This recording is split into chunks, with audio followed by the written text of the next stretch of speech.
मानव को अमर बना दे ऐसा अमृत भारी, पर आत्मा को अभय बना दे ऐसी शिक्षा पत्री है न्यारी। आ शिक्षा पत्री तो जीवात्मा ने अभय बनावनारी छे।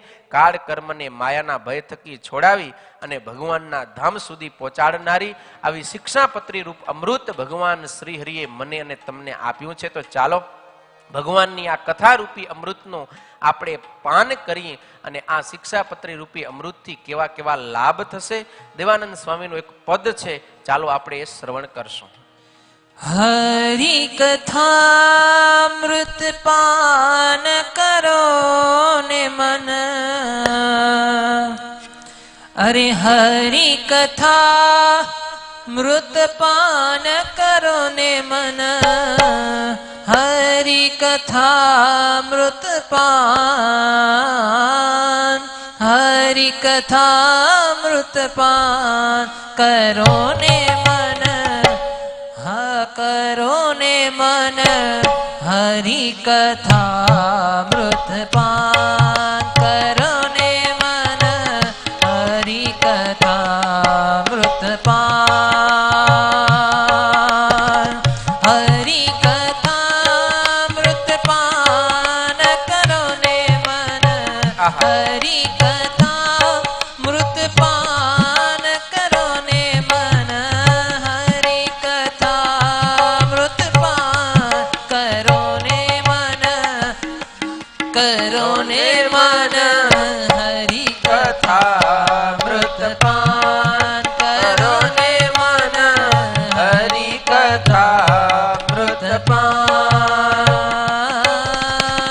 हरि कथा में लाभ बड़ो है, हरि कथा में लाभ बड़ो है, होवे पद निर्वाण, हरि कथा में लाभ बड़ो है, हरि कथा में लाभ बड़ो है, होवे पद निर्वाण, करो ने मन, करो ने मन, हरि कथा मृत पान करो ने मन, हरि कथा मृत पान।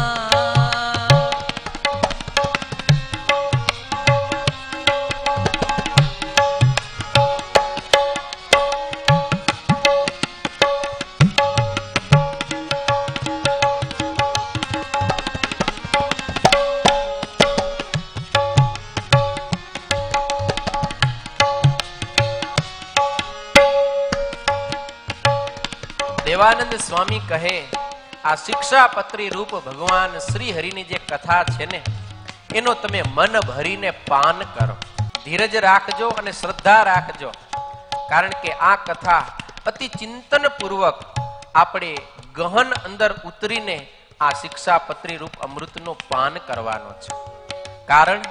કારણ કે આ શિક્ષાપત્રી રૂપ કથા में લાભ બડા है, બહુ મોટો ફાયદો છે, આપણને બહુ ફાયદો થનાર છે। આજે શિક્ષાપત્રી રૂપી અમૃતનું પાન કરવા આપણે તૈયાર થયા છીએ, કારણ કે ગઈકાલે આપણે ઘણું સમજ્યા, સ્વયં ભગવાનના આ શબ્દ છે, ભગવાનની આજ્ઞાઓ છે, અને શિક્ષાપત્રી રૂપ કથા એવી છે કે એની અંદર કોઈ વાત બાકી નથી રહેતી, તમામે તમામ વાતો આની અંદર આવી જાય છે।